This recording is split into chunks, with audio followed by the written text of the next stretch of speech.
özellikle birinci bölümle ilgili dediğin bir anlamda İrfan da o ABD'nin tutumu nedeniyle sanki farklı çevreler tutum geliştirmek konusunda aceleci davranmıyorlar, güvence bekliyorlar kanaatini belirtti. Bu evet bir yere kadar doğru ama sonuç itibariyle Kürtler açısından ulusal mücadeleyi gerektiren bir tabloda Kürtler açıkça riskse risk, bu riski de üstleniriz diyorlar. Yani altılı birlikten de bunu okuyabilmek mümkün. Şimdi ABD'nin tutumuna gelince ben ABD'nin tutumunun özellikle 6 Ocak'tan sonra Kürtlere karşı geliştirdiği Rojava'daki tutumla aynı olmadığı kanısındayım. Açarak söyleyeyim. Bunu Amerika'yı yakından takip eden birçok uzman da söylüyor.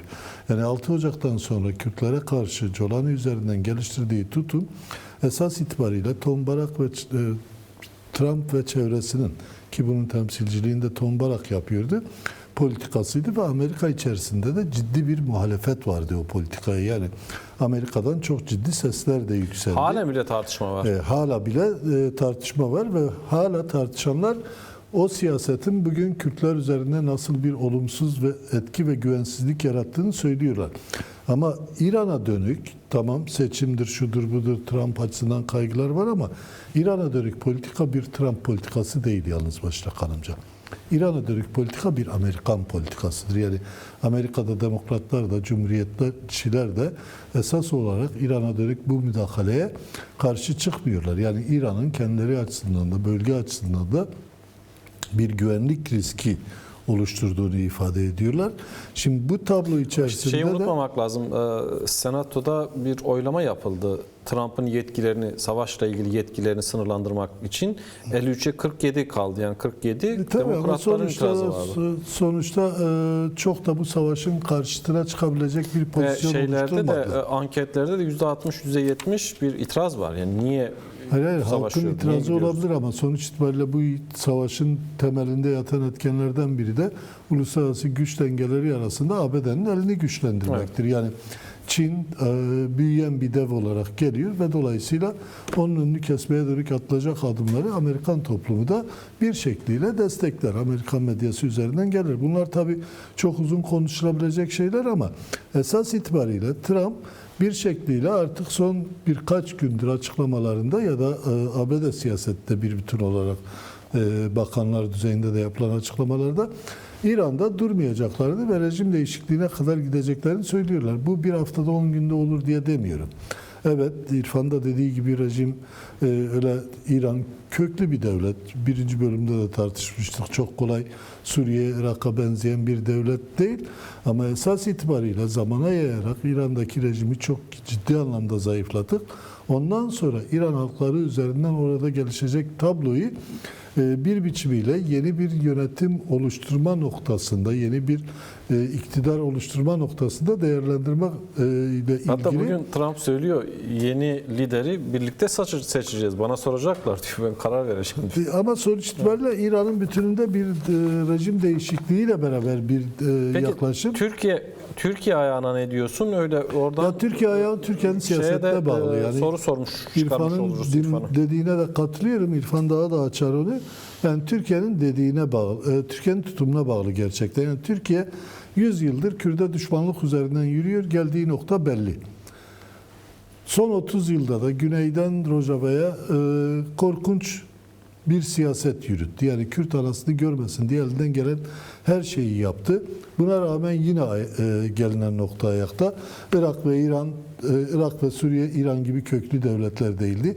Şimdi köklü bir devlet olan İran'da herhalde Kürtler de diğer halklar da köksüz halklar değil. Yani onlar da aynı zamanda o devletin 2500 yıllık süreci kadar köklü halklardır. Dolayısıyla oraya dönük bir politika belirlemek zorunda. Ya savaşacak ya barışacak. Bunun dışında bir seçenek yok. Bunu yapmayan büyük olasılıkla çok ciddi zarar görecek. Yani kim ne derse desin çok ciddi zarar görecek. Aslında soruyu sorarken de bir anlamıyla şunu belirterek sordum. Yani esas itibariyle Türkiye'nin tutumuna bağlı. Yani İrfan detaylarıyla aktardı. Ne oldu işte tutumu? Yani Kürtlerden yani. farklı bir yaklaşım. Bir politik değişikliğe gider mi gitmez mi yani? Çünkü Şu Devlet Bahçeli özellikle konjonktürel mi konuştu ya da gerçekten bir stratejik değişikliğe mi işaret etti? Devlet Bahçeli ile AKP'nin, Erdoğan'ın aynı noktadan bakmadığı çok belli. Yani Devlet Bahçeli bir şekliyle bölgesel gelişmeleri mevcut konjektür üzerinden değerlendirerek Kürtlerle en azından savaşın son bulmasını istiyor. Yani sonrasında hak, hukuk temelli gelişmeler noktasında Devlet Bahçeli'den de gelmiş bir olumlu mesaj yok. Yani deyim yerindeyse Devlet Bahçeli bir tek hala o terörsüz kavramını kullanarak bu kavramı dillendiriyor. Ama kulağa hoş gelen, gönülleri hoş eden sözcüklerle bir şekliyle Kürtlerle barışalım. Yani deyim yerindeyse Kürtlerle bir çatışma ve savaş ortamı olmasın. Hak hukuk temelli adımlar atıldığında kuşkusuz bu dediklerinden, yani pratik adımlar atıldığında bu dediklerinin bir karşılığı olur. Evet, Sayın Öcalan'ın umut hakkından faydalanması, özgür kalması, o sürece kadar da özgür çalışabileceği koşulların oluşması çok çok önemli. Ama esas itibariyle Kürt meselesi devasa bir mesele ve bu meseleyi çözmeden de barışı kalıcılaştıracak adımlar atmak mümkün değil. Ama buna rağmen Devlet Bahçeli'nin dedikleri diğerlerinin, yani iktidar içi kanatların AKP'den çok çok ileride. Yani henüz AKP bu konuyla ilgili tabii çok net pozisyon belirlememiş. O konuda... Temel neden de şu kanımca. Yani iktidarını hala bir bölgenin, bir toplumun tamamının geleceğine heba edebilecek kadar seviyor. Yani iktidarı bırakmamak adına her şeyi yapıyor. Fakat başka bir şey daha var. Önemli. Şimdi bu sürede Özgür Özel, Bülent Arınç, AKP'nin kurucularından önemli bir kadrosu. İşte Ahmet Davutoğlu bu ülkede başbakanlık yapmış biri. Yine diğer siyasi partilerden, özellikle devlet içinde kümelenmiş siyasi partilerden bir iki partiyi dışına çıkarırsam bu ırkçı faşist partiler, hepsi toptan ne bekliyoruz daha? Artık yeter, adım atmanın zamanıdır. Yani Kürtlerle barışmanın ve bu ülkede birlikte özgürce, eşitçe yaşamanın zamanıdır yani işte diyecek noktaya geldiler. Şimdi başından beri şöyle bir tartışma da var. Yani dediğin görüşle birlikte, bu aynı zamanda senin de paylaştığın bir görüş, AKP ile MHP arasında bir fark olduğunu söyledin. Tersini savunanlar da var. Aslında bir senaryoya göre hareket ediyorlar. Dolayısıyla iyi polis ve kötü polis. Şimdi ben şuradan yola çıkarak söylüyorum. Diyenler var. Şunu da izninle ekleyeyim, öyle sürdür. Sonra da Hayko'yu alalım. Şimdi aksi durumda şöyle olması gerekiyor. Yani adım atılması gerekiyor. Yani Devlet Bahçeli başından beri bugüne kadar duymadığımız ezber bozan açıklamalarda bulundu. Yani son 2 yıla baktığımızda. Fakat somut adıma geldiğinde adım atılmıyor. Adım atılmadığı zaman da nihayetinde ne dersen de aslında bu işi zamana yaymak, çözümsüz bırakmak veya geleceğe, yani belirsiz bir geleceğe havale etmek gibi bir tablo ortaya çıkıyor. Şimdi Devlet Bahçeli'nin pozisyonu buyken Erdoğan da bütün aslında bu süreci zaman ayarlı saat denilir ya, iktidara veya seçime ayarlı bir pozisyonu var. Evet. Şimdi bir çıkmaz da burada başlıyor aslında. İktidar içerisinde de sıkıntılar var. Yani özellikle Dışişleri Bakanı ile Milli Savunma Bakanı'nın tutumunun ben iktidar üzerinde, Erdoğan üzerinde çok etkili olduğu kanaatindeyim. Yani henüz o aşılabilmiş değil. Yani işte ben ondan çok emin değilim. Acaba gerçekten şöyle diyeyim, yani İmralı'dan Erdoğan'a rağmen bunlar yapabilir mi? İmralı'dan gelen açıklamalara bakıldığında da, özellikle bir biçimiyle kamuoyuna yansıyan açıklamalara bakıldığında da Hakan Fidan'ın açıklamaları Sayın Öcalan'ı da ciddi anlamda rahatsız eden açıklamalar. Yani onun bu sürecin ruhuna uygun davranışlar ve politikalar geliştirmediğini ifade ediyor ki bu Rojava'da bir boyutuyla açık bir biçimde yaşandı. Daha İran'a saldırı başlamadan hemen öncesinde yaptığı açıklamada çok açık bir biçimde vardı. Irak'ta Şengal'den Mahmur'a kadar, Kandil'e kadar olan bölgelere dönük yeni bir askeri harekattan söz etti ve bunu Haçlı Şabi ile beraber, yani İran yanlısı güçlerle şey beraber yapabileceğini söyledi. Son bir şey söyleyeyim bu konuda, o da önemli. Yok devam etmeni bu yani tamamlaması açısından. Devlet Bahçeli'nin yaptığı açıklamalara yanıt yine Hakan Fidan'dan geldi yani. Sözünü referans verdiğim röportajda bir televizyon kanalına konuşmuştu Hakan Fidan. Orada bir soru soruluyor. Yani Rojava üzerinden. İşte Rojava'ya saldırıyla birlikte daha çok tepkiler Hakan Fidan'a olmuştu. O soru da soruluyor. O da diyor ki ya ben bu kabinede bir bakanım. Yani Erdoğan liderliğinde bir bakanım. Dolayısıyla benim işim işte Dışişleri Bakanlığı, görevimi yapıyorum. Bu söylenenler ya da iddia edilenler yani benim gücümü de çapımı da aşar buraya deme. Yani kendisini savunuyor. Bunlar diyor yani Erdoğan'ın veya Cumhurbaşkanımızın kendi ifadesiyle bilgisi olmadan benim yapabileceğim işler mi diye karşı bir soru soruyor. Valla ben o kadar onların içindeki işleyişi bilmem. Yani aralarındaki yaklaşım nedir bilmem ama sonuç itibariyle kamuoyuna yansıyan görüşler iktidar adına daha çok Hakan Fidan ve Yaşar Güler açısından üzerinden yansıdı. Zaten bu ikisi dışında da bu konuya ilişkin detaylıca konuşan hiç kimse olmadı ve Erdoğan'ın söylemleri de hiçbir biçimde bu sürecin ruhuna uygun söylemler olarak gelişmedi. İşte kapalı kapılar ardında ne konuşmuşlar onu da bilmiyoruz ama bildiğimiz şey doğru. Hala Erdoğan'ın senin de dediğin noktadan geriye dönmediği. Yani tamam bunları yapacağız da ne olacak? Seçim ne olacak? Şöyle bir şey var. Türkiye siyasetiyle ilgili ve iktidarla ilgili denilir ya rejimin her zaman bir ağır eli olur, bir de hafif eli olur. Bugün galiba ağır eli Hakan Fidan'la Yaşar Güler. Yani ağır el mi yoksa gerçekten başka hesaplar mı var? Sonuçta İran'a dönük bu saldırıyla birlikte ortaya çıkacak politikalar da bu anlamda belirleyici olacak. Yani Biz çokça konuşulan şeylerden biri Hakan Fidan'ın İran endeksli olduğu ve İran'a daha yakın politikalar yürüttüğü noktasında da görüşler var. Çokça konuşuldu aslında, bunlar tartışıldı. Hatta Suriye'deki çetelerin önemli bir kısmını kuzeyin doğu tarafına, İran sınırlarına yakın taşıdığını, işte ileride böyle bir tablo olursa oraya bunlarla beraber girebileceğini falan filan yazıp çizenler de oldu bir politika olarak. Ama şunu çok net söyleyebiliriz. Suriye'deki çeteler, özellikle bu Sünni cihadist yapılanmalar İran'da zerre kadar işlerine yaramaz. İran'da çünkü onların yapabileceği tek şey oradaki düşmanlığı körüklemek.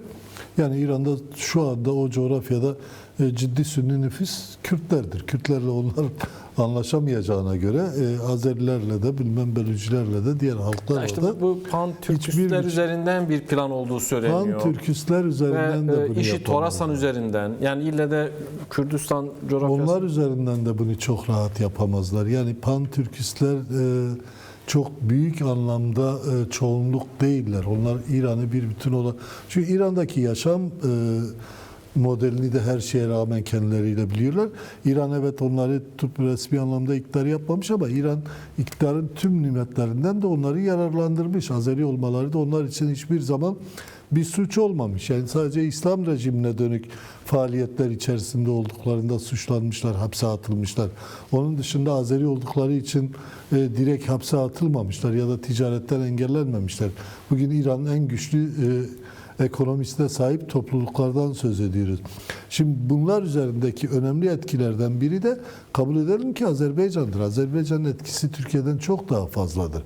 Yani Türkiye onları bu rahatlıkla yönetebilecek pozisyona sahip değil.